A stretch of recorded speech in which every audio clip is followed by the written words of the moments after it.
Hello friends, welcome back into infinity classes. आज हम बाल विकास के क्रम में आगे की कड़ी के अंदर अभिवृद्धि एवं विकास के अंतर के बारे में पढ़ेंगे और उसके बाद में पढ़ेंगे विकास के सामान्य सिद्धांत। पिछले वीडियो में हम अभिवृद्धि व विकास का अर्थ तथा उसकी सामान्य परिभाषाओं के बारे में पढ़ चुके हैं। तो आइए शुरू करते हैं अभिवृद्धि एवं विकास में अंतर। अभिवृद्धि एवं विकास में अंतर। अभिवृद्धि एवं विकास का पहला अंतर होता है कि अभिवृद्धि होती है वो एक पक्षीय होती है।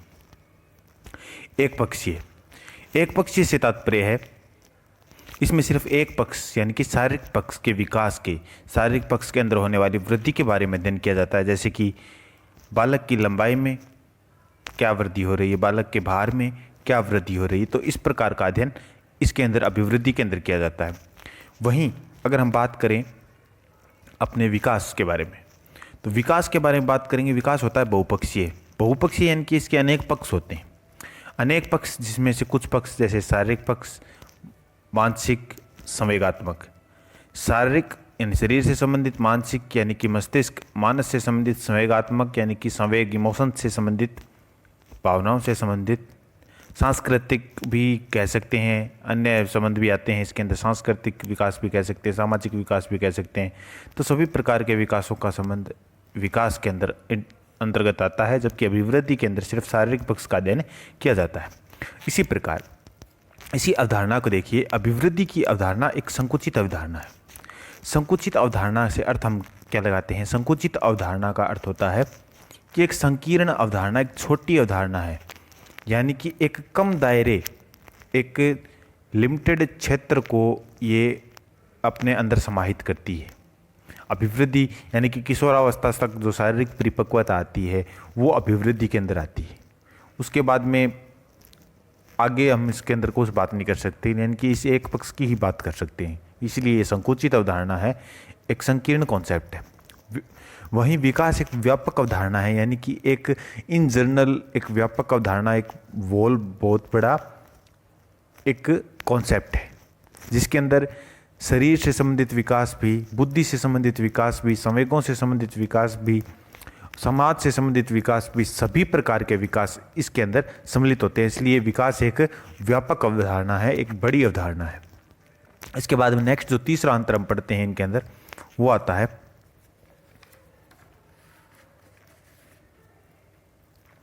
तीसरा अंतर जो पढ़ते हैं वो आता है कि अभिवृद्धि जो है एक निश्चित समय के बाद रुक जाती है।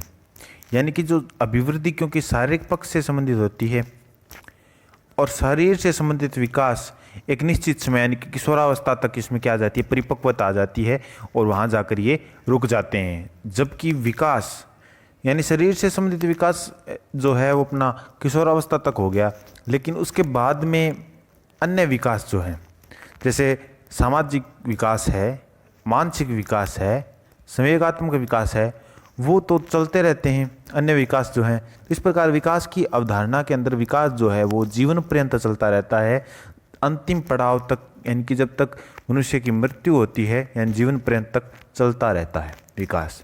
ये इसका तीसरा अंतर है। उसके बाद हम आगे अंतर पढ़ते हैं। देखिए ये अभिवृद्धि के संबंध में इस वाला साइड,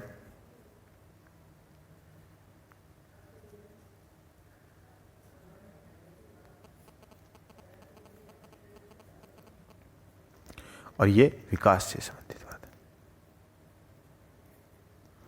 अब अभिवृद्धि के अंदर जितना भी वृद्धि होती है उसका मापन संभव है। मापन कैसे संभव है? अभिवृद्धि के अंदर हम शारीरिक लंबाई की बात करते हैं, भार की बात करते हैं। तो लंबाई की बात करेंगे तो लंबाई में कितनी वृद्धि हुई उसको माप सकते हैं, भार में कितनी वृद्धि हुई उसको हम माप सकते हैं। जबकि विकास के अंदर हम शारीरिक के अलावा सामाजिक का भी बात करते हैं, सामाजिक विकास। अब सामाजिकता का कोई नाप नहीं होता कि कितने सामाजिक व्यक्ति कितना सामाजिक हो चुका है या कितना सामाजिक होगा, इसका कोई नाप नहीं है या इसका कोई माप नहीं है। इसलिए इसका विकास का मापन संभव नहीं है। इसी प्रकार अभिवृद्धि जो होती है वो मात्रात्मक होती है। मात्रात्मक यानी कि लंबाई के आधार पर देखें